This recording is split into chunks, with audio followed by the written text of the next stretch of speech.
Hey guys, Matt with Wyoming Overland. Today we're gonna do a power steering box change. So let's get into it. There. You shouldn't have stopped right there.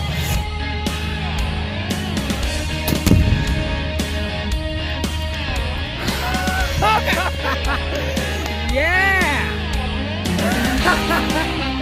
All right, so first go over kind of the basic setup. So just pretty basic tools on these: sockets, wrenches, blah, blah, blah, blah. Depends on your vehicle, what you're gonna have, but this is the one tool is a must, a Pitman arm puller. So we'll show you where that's gonna be used as we get into it. Another thing probably should have on hand before you start is whatever box you're gonna use for replacement. So I've got a used box out of the parts Jeep here. We're gonna use that. So hood up, that's good to go. But most critical thing, if you're like me, is you gotta get your portable shop floor out and get that put in there. So that's the most important step. We don't want to be laying in the dirt if we don't have to. So I'll get ready to go and we'll get into it. All right guys, so to start with, we're gonna get this air filter out of the way so we can actually see what we're doing. Here we go.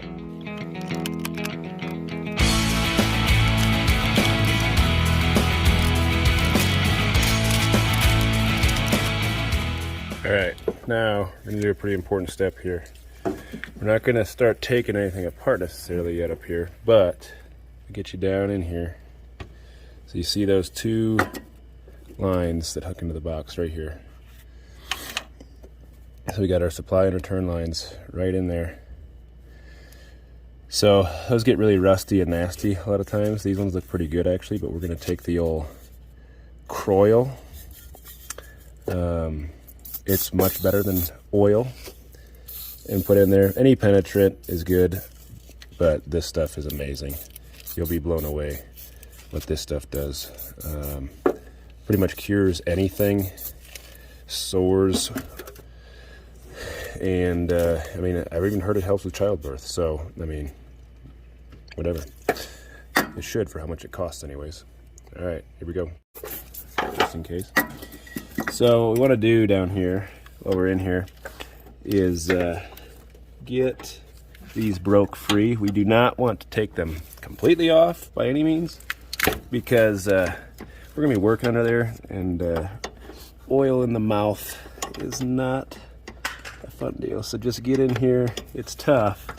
There's just enough room with it in here, but we're just gonna get them broke. Just a little loose. Okay, so just barely loose, not enough where they'll leak. That way we're not fighting it halfway through the process. All right, next step's gonna be optional, but I'm gonna show it to you anyways because it makes this a whole lot cleaner deal. Here we go. Now there may be other ways to go about doing this, but this is the way I know how to do it. Probably the easiest way to do it. So get your cap out of here, out of the reservoir. This little tube in here, and this is hooked to a Mighty Vac fluid siphoner. I think you can even get these at the old Horrible Fright these days. So you pump on this deal, there you go. Get all that fluid out of there. If you're putting an actual reman box especially and all that, it'd be a good time to change your power steering pump at the same time. And in that case, you want to put all new fluid anyways in this thing. So don't worry about, salvage or anything. And I mean, it's nasty and black anyways. So we'll get all this out of here.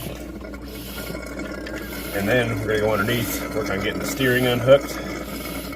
Oh, almost forgot. Get the steering shaft unhooked first. All right, so you might just be able to see it right here, this little bolt. It's a little pinch bolt for the steering shaft that runs up here to your steering column.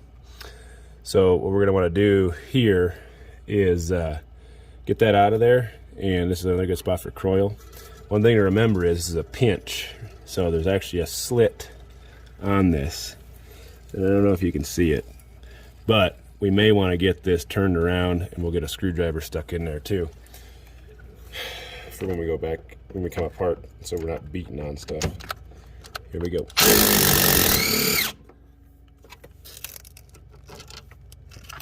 just like that.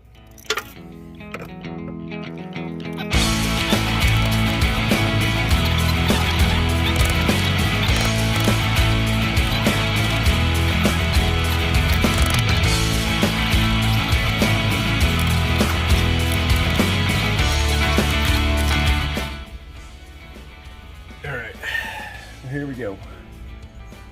We need to disconnect our tie rod here. And for that, just need a pair of needle nose pliers. This may look a little different than your Cherokee. It's got a little different steering setup on it, but the box portion is all the same. Your tie rod's probably going to be flipped the other way.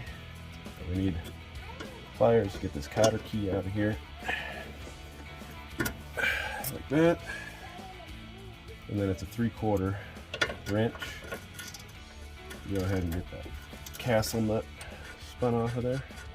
You could probably leave this on, but trust me, you don't want to really fight that hard to get back together.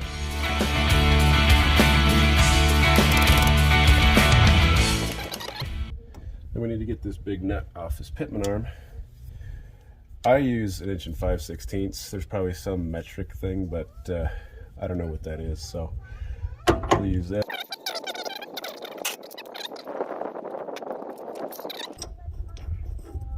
Back that off, get her in there nice. Now you gotta be careful with these.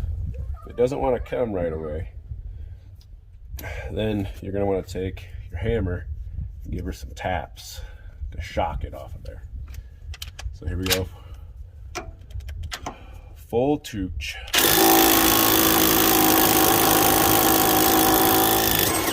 Just like that. So if we come over here on the frame rail, we'll see we have 3 bolts that go all the way through the frame to that box. I believe these are 16 millimeter. I got the old 5/8, which works. So what we're gonna do is we're gonna leave 1 bolt just loose. The other 2 bolts we're gonna take all the way out. Here we go.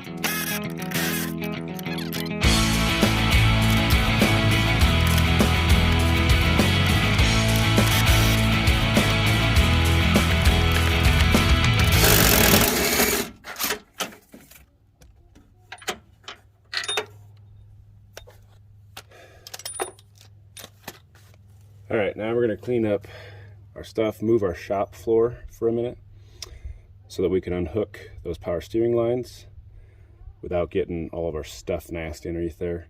So we'll go ahead and do that because there's gonna still be a little bit of oil, a lot less since we siphoned all that stuff out. And then, if everything goes right, the box should come out and we'll be able to ready to go back together. Here we go. If you're on an actual shop floor, this may be the time where you want to put one of those drip tray deals down so that you don't get stuff all over your nice fancy painted floor, or especially I would say if you're in your wife's parking spot, you may want to do that.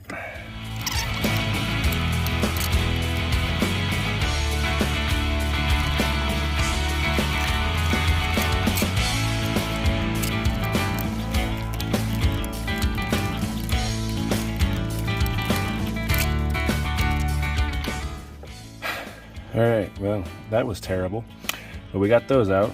Like I say, not a whole lot of leakage since we sucked out that reservoir. And you can see we got just a little bit of dripping going. Not terrible. If we take and pull this up above the reservoir, like we're gonna do here off camera, then it'll stop and we won't be eating all that oil. So now we pull that last bolt out, the box should exit. Clear. And it's out. All right, so we're about ready to go back together here.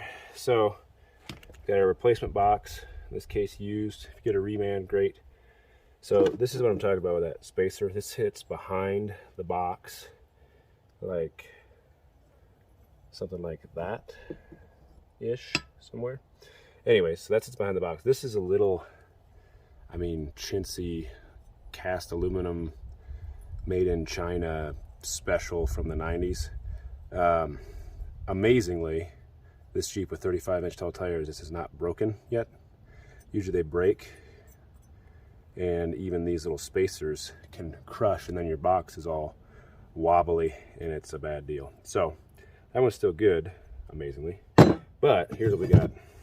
You can get this one off the parts Jeep used, but you can get these, I think they're able to be had for about 50, 60 to $100 max. Highly recommend doing that when you're in there.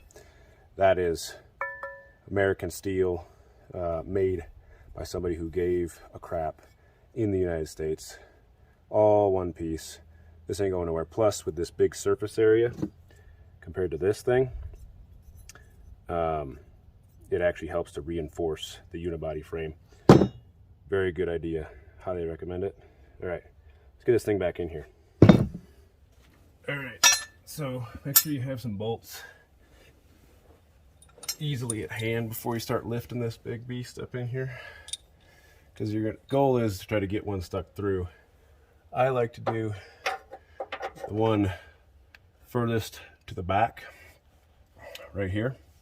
You just get that poked through a little bit there, then figure out how your spacer plate's supposed to be in there, which is like this for the aftermarket version, just like that. And then I take the other bolt, same thing, get it hung, just barely sticking through, right? Now we can go ahead and lift that box up. Make sure we got stuff out of the way, and we can go up in there.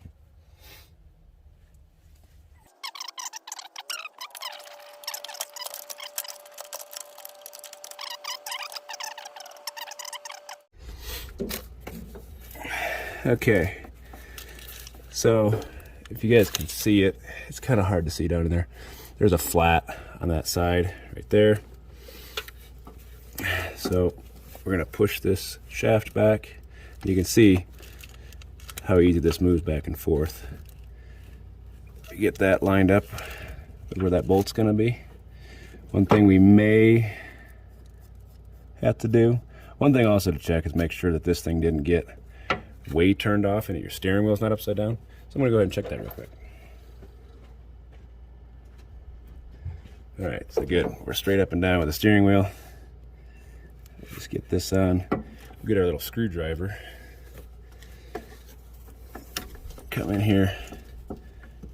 And it's, like I said before, it's not a whole lot. You have to get this in there. Just enough to loosen it up.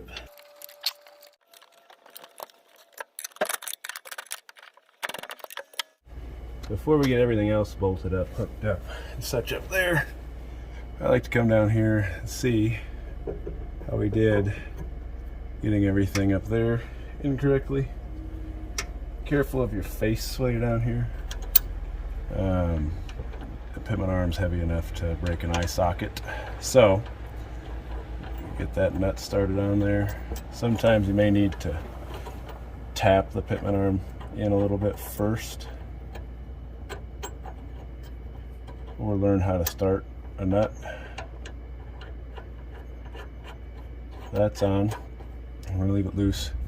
So if we did everything correct, we should be able to start this tie rod end in, which it looks like we can. So, good.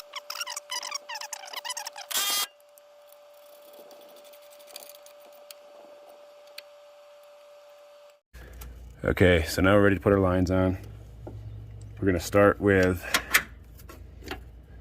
the one furthest towards the drinker side, aka passenger side.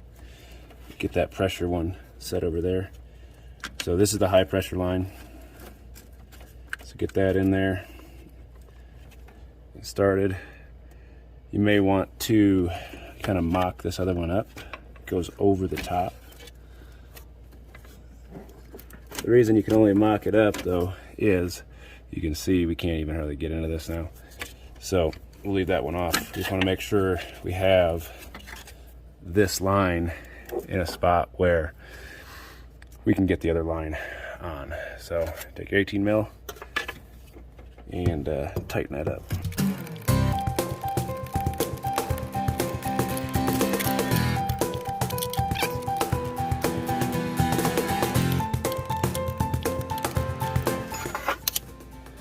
And then get your little steering shaft bolt in. I know you guys can't see it because of that radiator hose, but I didn't want to drain coolant.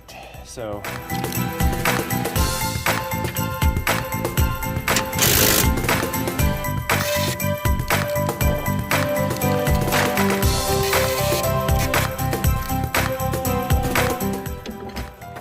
now we need to put our air box back in here.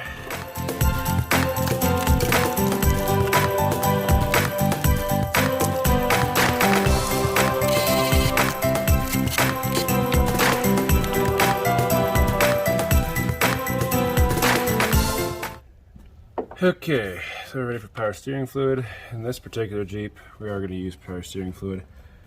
You can also use ATF in these. Make sure if you're doing a different vehicle that that's compatible. Let's see if we can hit the old mark here. Whoop, and no. Makes it easier to ignore the leaks that way. So we'll get that filled up. I bet it's going to take a quart.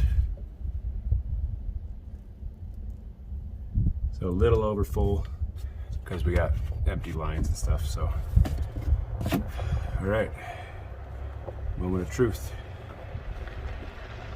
There's not any leaks besides what we spilled everywhere. And we're gonna go ahead and start it up for just a minute. You guys are gonna probably fall and break my phone, but let's see what happens.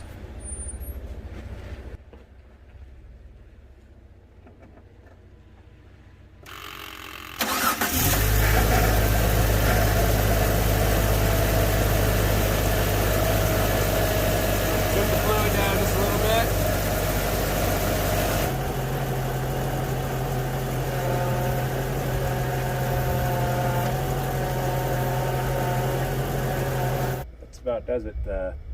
Say just pay attention to how stuff comes apart, and it should all go back together. Don't be afraid to do this stuff yourself, guys.